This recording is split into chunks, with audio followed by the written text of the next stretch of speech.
everyone, and welcome to another horrific review. First of all, let me know how the stream's going because I've not got a big massive cable. I was dunked into the computer and in the router. Supposed to be using the Wi-Fi card. So hopefully that's going to give us a wee bit more of a stable connection because as you know, it's kind of hit and miss. Sometimes perfect, crystal clear, not an issue. And other times like robot voice. Obviously, I'm trying to get things set up from the game this Saturday because if you saw the last one, I got kicked down my own bloody stream. I could have a good friend that carried on, but I'm trying to put and get back in that again. So hopefully this is bit higher quality, just little increments. You do slight improvements every time, but you're not here to talk about the technical issues. You're here to hear about Call Girl of Cthulhu. Now, I'll admit I wasn't too sure I was going to like this one. Saw it, because I'm a bit of a Cthulhu spree at the moment. Had to be done. It's a horror comedy, if you didn't guess already, by the title and the image and stuff. Yeah, sorry. Live streaming, you always have to have burps and lips and all that good stuff. But yeah, this was surprisingly good. I really enjoyed it. I wasn't too sure to start. Our two main characters, you've got Carter, who's an artist. He's a virgin as well, and he plays a whole shy, retiring, doesn't do himself kind of guy. You've got his roommate Erica, who's going at it hammer and tongs with her boyfriend, like jackrabbits.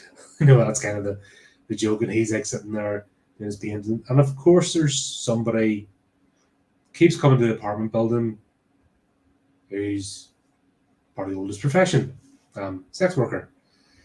And he's doing the creepy thing, looking out the window, staring lustily at her, all that good stuff.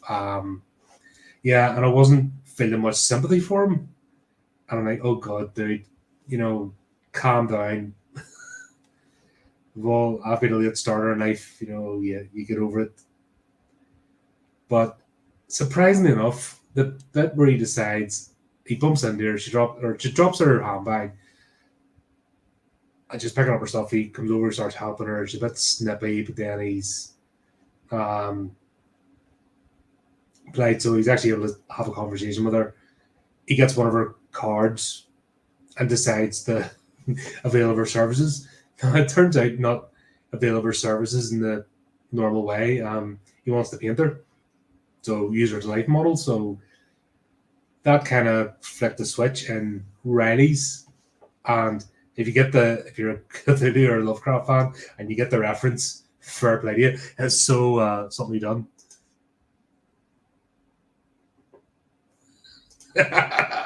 Good old Chris. Someone like read Call Girl and clicked on it right away. I wasn't expecting up to end here, but may as well stay at this point.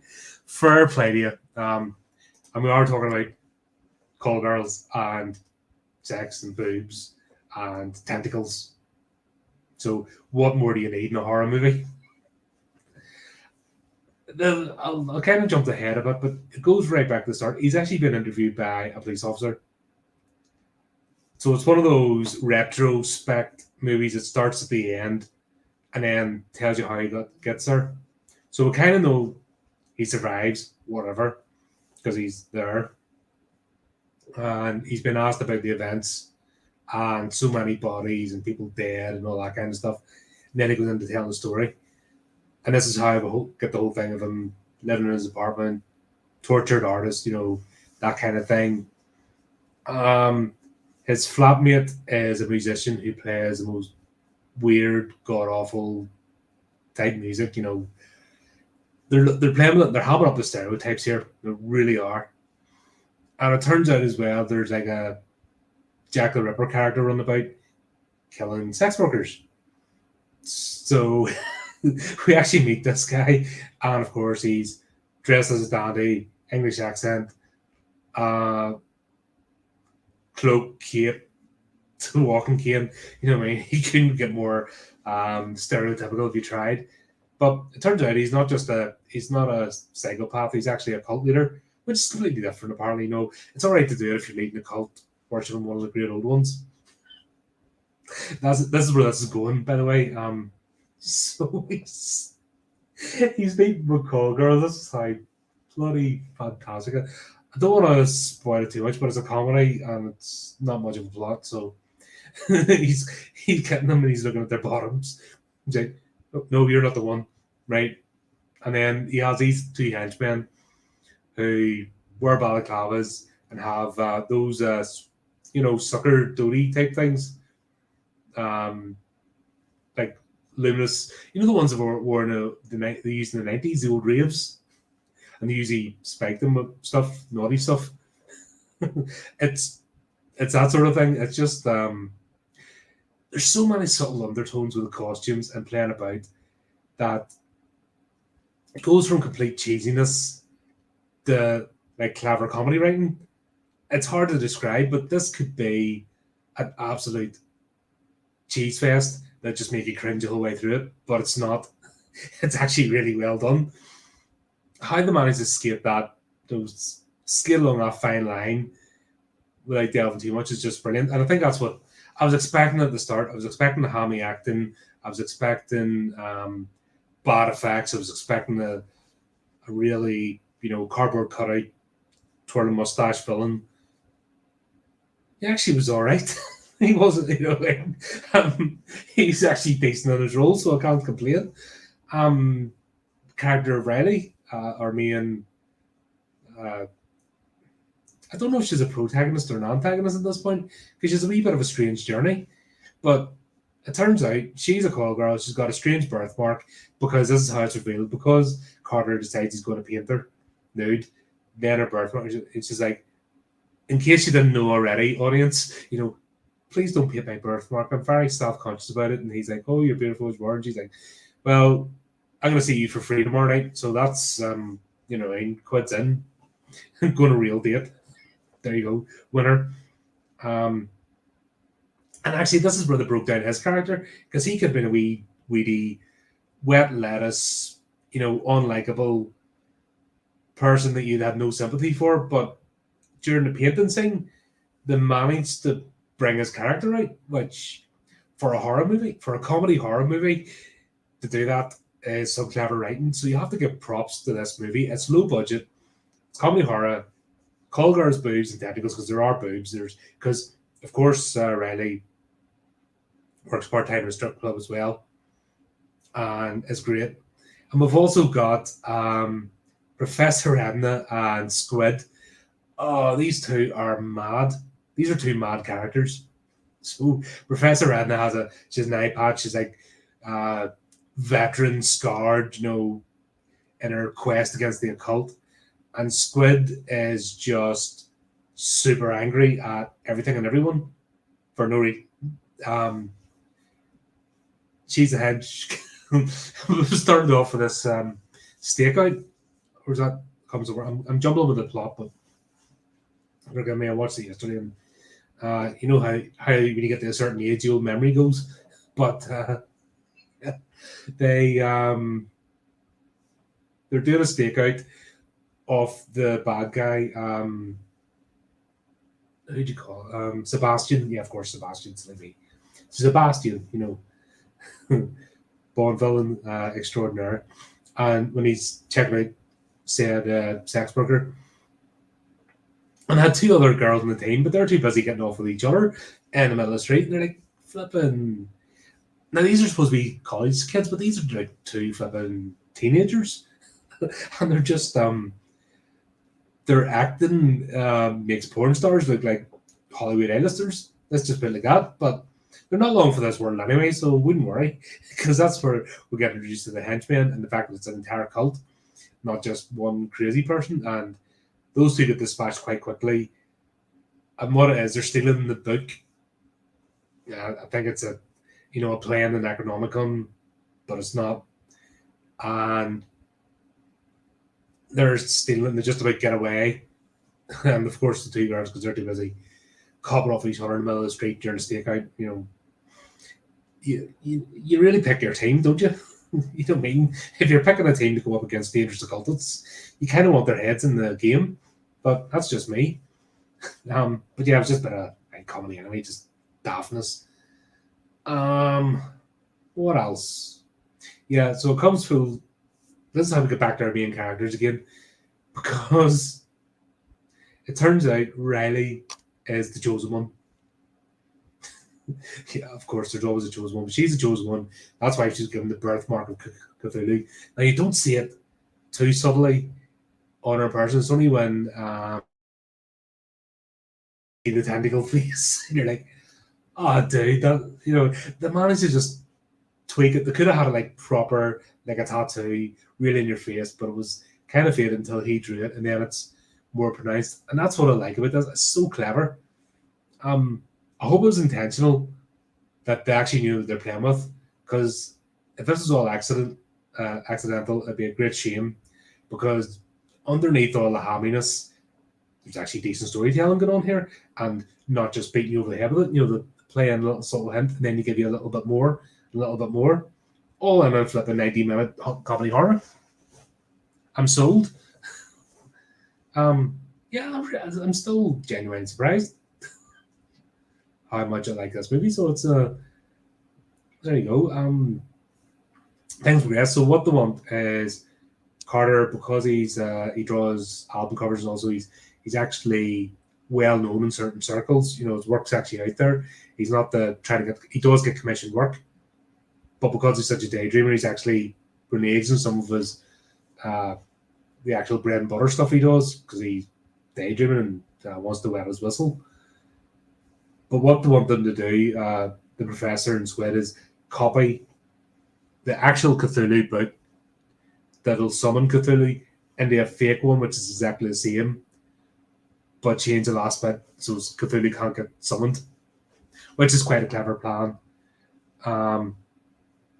So that's how Carter ends up in the mix, and then because he painted Riley, and she turns out to be the chosen one, then to go and find her.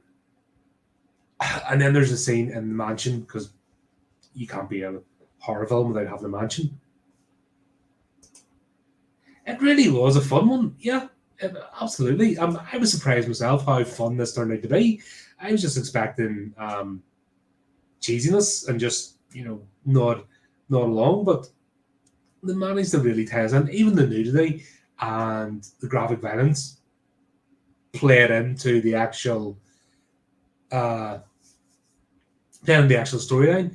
So it wasn't gratuitous nudity. It fitted in with sex workers, strippers, and there's just scene in the mansion where the pimp, because of course Riley has a pimp, and he's the most stereotypical, straight from the 70s.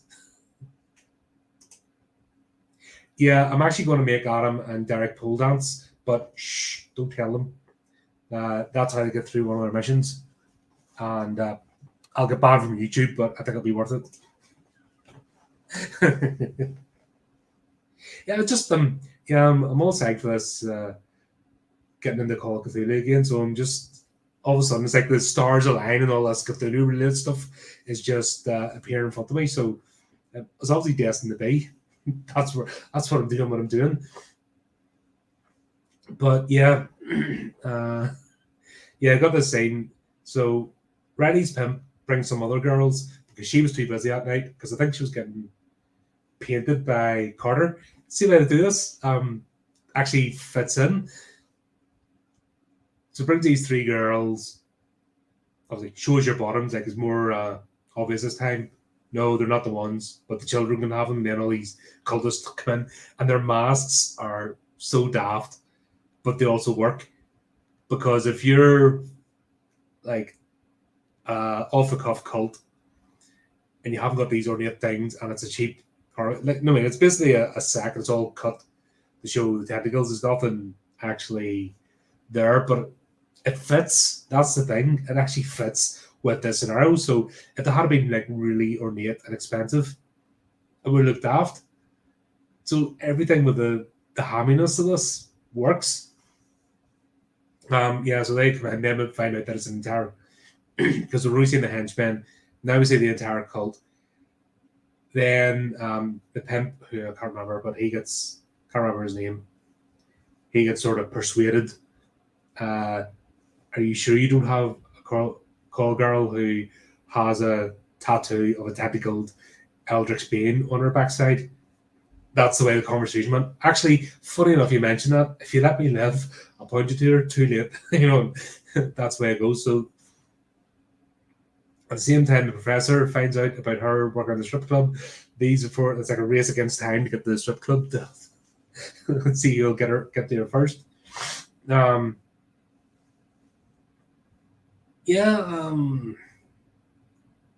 don't know if we'll go through the entire plot. Probably am. Stuff it. I'm here anyway, may as well. But yeah, of course the bad guys win, they capture her.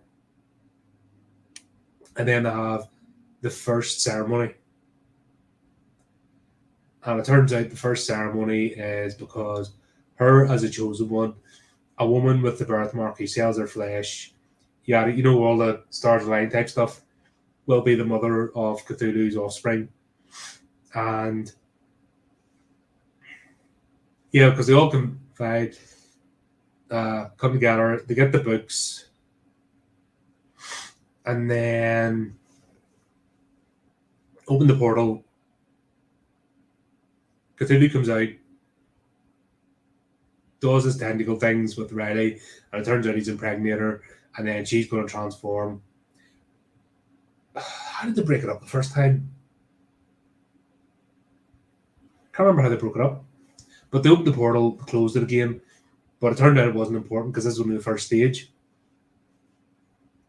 So then Riley transforms into a Cthulhu-esque being, and she goes around eating people, and then the people she eats transforms too, that type of thing.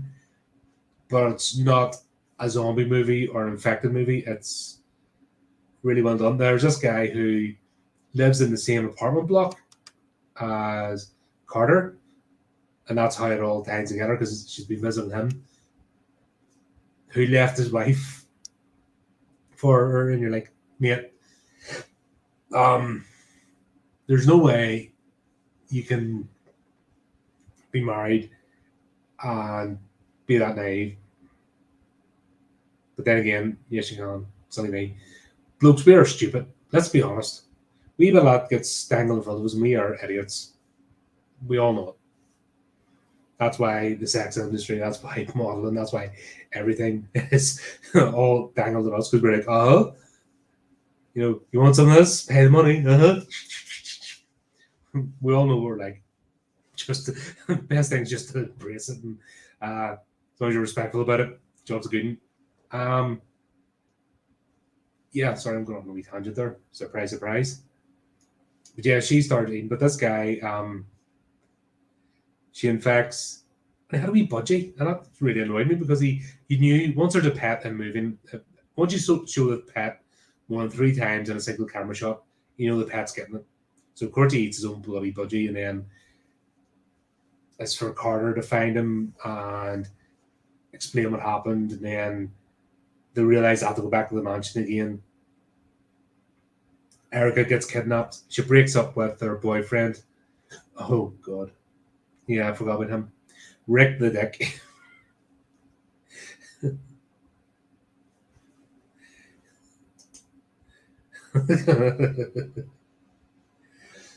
No words. No words. Yeah, her boyfriend's your typical jock type bro dude. And it turns out he's a DJ at the strip club. The Riley works out, so everybody knows each other. It's flipping. One thing is, it's actually everybody knows each other. They come from the same 3 buildings, but it's still better than what George Lucas produced. Let's just be like that. At least there's more character to it. But yeah, he gets bitten during the kidnapping scene, and then his penis becomes a huge Cthulhu-esque monster and has a life of its own, and goes around eating people. He eats people with his penis. There you go. What was that? Yeah, he goes back and tries to eat Erica, and then she kills him. and then she gets kidnapped. Yeah, and that's Carter then has to go and rescue her with the professor gets killed too, so it's only him and Squid. Then what happens next? Brain get into gear. Yeah, it's just daftness. So I'm trying to remember. To get there, he gets captured, thrown in the same cell as Erica. Erica, he gave her a painting, she gave him a CD, and the professor gave him the spell or the incantation to close the portal forever, and he'll know the correct time when to use it. So they're playing all that stuff. So you kind of see that it all getting lined up. And then, despite shouting at each other being flatmates, it turns out Carter and Erica were meant to be. So they start getting it on in the cell. And that's him losing his virginity. Still better plot than 40-year-old virgin. That's, I mean, there's a lot of mainstream stuff out there that isn't as clever and less funny. Good old horror, keeping the film industry alive. But yeah, that happens. Then they go to rescue, but Riley's completely transformed. She's completely evil now. Gives birth to the baby Cthulhu, which turns out to be that size. It's almost like an egg, like we squid thing. Just you can tell they were keeping the money for special effects for the tentacles coming out of the portal, and they kind of didn't have much money left to spend on other special effects, so they had to skip and save on certain bits. And the baby definitely that was definitely a budgetary constraint with that thing. And everything just goes mental. Just start killing people, and baby gets stabbed in the head. Riley kills Erica after Carter proclaims love to her. Then Cthulhu comes out again. Oh, that was the other thing. Erica's music destroys the children and actually blows up like the henchmen's heads and stuff. Her music is like the antithesis of these guys. So it's like, Mars Attacks. It's basically the same principle as Mars Attacks, except it's not a gramophone, it's a CD. So yeah, you've got that happening. Then Cthulhu comes out and he gets kicked to the curb, and then everybody's dead, and it's only Carter. And then we'll cut to him being the police coming, he's covered in blood, and then him trying to explain why he's the only person left alive, whatever else butchered around him. And it turned out he's in an institution now. Well, he's locked up, but pen and sanity review sort of thing.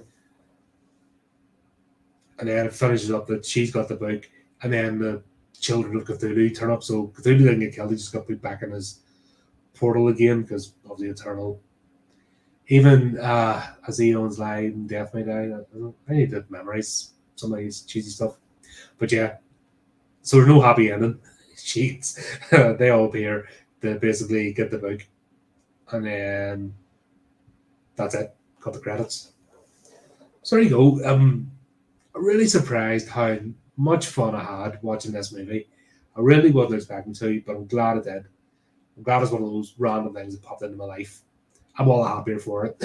And that's what movies are meant to be. They'll take you away from the world for a wee minute, and then they'll give you a wee jump fright or make you smile, play about your emotions, or just simply entertain you for an hour and a half. That's what we're all looking for at the end of the day. So there you go. For a low budget horror movie, did really well. Really happy about it. I fully recommend you go and watch it. Even though I went through the plot, it doesn't matter. This is one that'll get a second watch, definitely. It's one of those ones that it's not like, do you know, a lot of comedies, like mainstream comedies, that you might laugh the first time and then the second time. This is still enjoyable. I'm gonna have a good laugh at this. But there you go. If you just get to watch it, let me know what you think. Leave a comment, all that good stuff. And if you didn't like it, let me know why. Like, it mightn't be for everybody's taste. Don't expect it to be. Try to cover a range of stuff. do you have any recommendations for Cthulhu-esque movies for me to watch this week? Preferably lighthearted, not super, because I've a lot of reading and stuff to do this week. But if you have Cthulhu-esque horror movies you want to share, and I'm going to try and get around to them, drop them in the comments too. But there you go, folks. There's a review. Thanks for turning up the chat. Thanks for watching. Keep up the channel. Do the typey clicky things. And until next time, keep it creepy. Keep it horrific.